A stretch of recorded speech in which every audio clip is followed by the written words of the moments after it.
Hello, Ram Ram दोस्तों। RRM मार जुगाड़ यूट्यूब चैनल में आप एक बार फिर स्वागत है। मैं हूँ आप हाथी रावताराम चौधरी। तो आज यहाँ पे होना अकबर बीरबल की कहानी। तो बहुत ही पुरानी रोचक बात है, कहानी मन लगा दुनियो।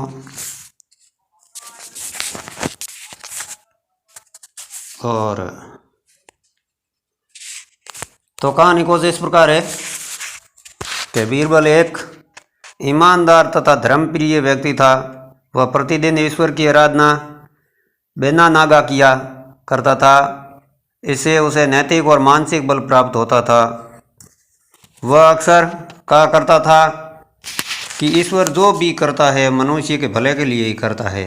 कभी कभी हमें ऐसा लगता है कि ईश्वर हम पर कृपा दृष्टि नहीं रखता, लेकिन ऐसा होता नहीं है।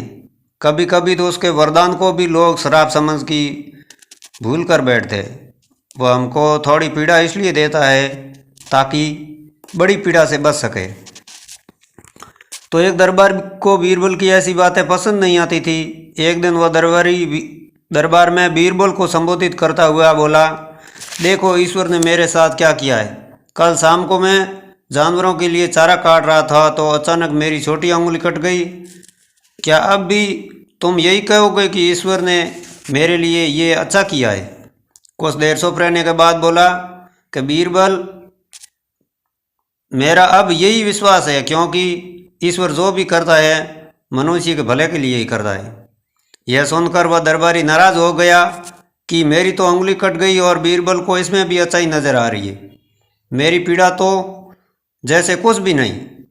कुछ अन्य दरबारियों ने भी उनके सुर में सुर मिलाया।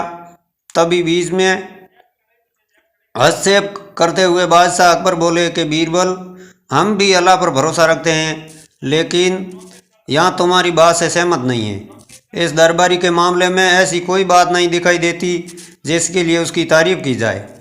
बीरबल मुस्कुराता हुआ बोला, ठीक है जापना, समय ही बताएगा अब कि 3 महीने बीत चुके थे। वह दरबारी जिसकी उंगली कट गई थी घने जंगल में शिकार खेलने निकला और एक हिरण का पीछा करते हुए भटक कर आदिवासियों के हाथों में जा पड़ा।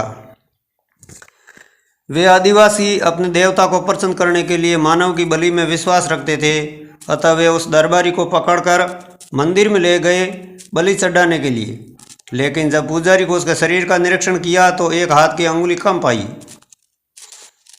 तो पुजारी बोला कि नहीं, इस आदमी की बलि नहीं दी जा सकती, और यदि 9 अंगुलियों वाले इस आदमी की बलि चढ़ा दी जाए तो हमारे देवता बजाय प्रसन्न होने के क्रोधित हो जाएंगे। अधूरी बलि उन्हें पसंद नहीं है। हमें महामारियों, बाढ़ या सूखे का प्रकोप झेलना पड़ सकता है, इसीलिए इसे छोड़ देना ही ठीक होगा। और उस दरबारी को मुक्त कर दिया गया। अगले दिन वह दरबारी दरबार में बीरबल के पास आकर रोने लगा। तभी बादशाह भी दरबार में आ पहुँचे और उस दरबारी को बीरबल के सामने रोता देखकर हैरान रह गए। तुम्हें क्या हुआ, रो क्यों रहे हो? अकबर ने सवाल किया। तो जवाब में उस दरबारी ने अपनी कल वाली आप बीती विस्तार से सुनाई। वह बोला कि अब मुझे विश्वास हो गया है कि ईश्वर जो कुछ भी करता है मनुष्य के भले के लिए ही करता है। यदि मेरी अंगुली ना कटी होती तो निश्चित ही आदिवासी मेरी बलि चढ़ा देते, इसलिए मैं रो रहा हूँ। लेकिन ये आंसू खुशी के हैं। मैं खुश हूँ क्योंकि मैं जिंदा हूँ। बीरबल के ईश्वर पर विश्वास को संदेह की दृष्टि से देखना मेरी भूल हो गई थी। अकबर ने मन बंद मुस्कुराते हुए दरबारियों की ओर देखा जो सिर झुकाए चुपचाप खड़े थे। अकबर को गर्व महसूस हो रहा कि बीरबल जैसा बुद्धिमान उसके दरबारियों में से एक है। तो ये था अकबर बीरबल का किस्सा।